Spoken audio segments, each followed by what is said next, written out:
যদি মরে যাই আমার ফোনে লক নাই, আমার ইউটিউব চ্যানেল লগ ইন আছে, ভিডিওটা আপলোড দিয়া লেখা দিও এটাই শেষ ভিডিও। ব্লগার আপনাদের প্রিয় উপরে চলে গেছে। আর আমার আম্মুকে একটু সান্ত্বনা দিও, আম্মুকে নিয়ে ভিডিওটা দেখাও।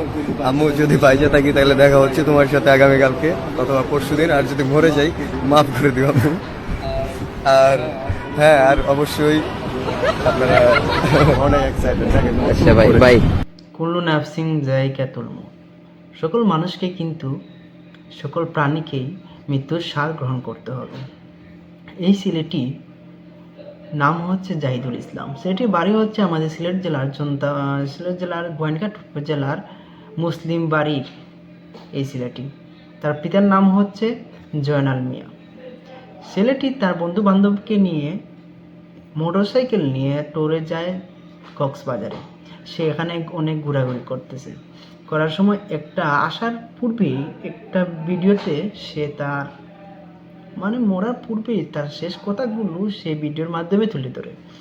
সে বলে, আমি 2 দিনে পরে আম্মুর কাছে আসবো, যদি আম্মুর কাছে না আসতে পারি, মরে যাই এর পূর্বে, তাহলে আম্মুকে বলে দিও আমার জন্য দোয়া করতে আর আমার আম্মুকে সান্ত্বনা দিতে। আর এটাই তার শেষ ভিডিও হতে পারে। যদি হয় তাহলে তার একটা ইউটিউব চ্যানেল খোলা আছে, সেই ইউটিউব চ্যানেলে ভিডিও আপলোড দেওয়ার জন্য।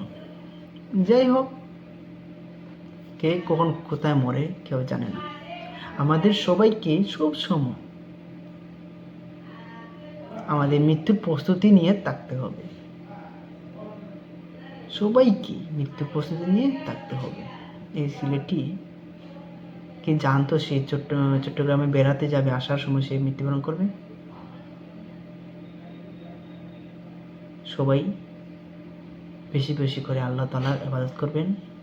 অবশ্যই মৃত্যুর প্রস্তুতি সবসময় সাথে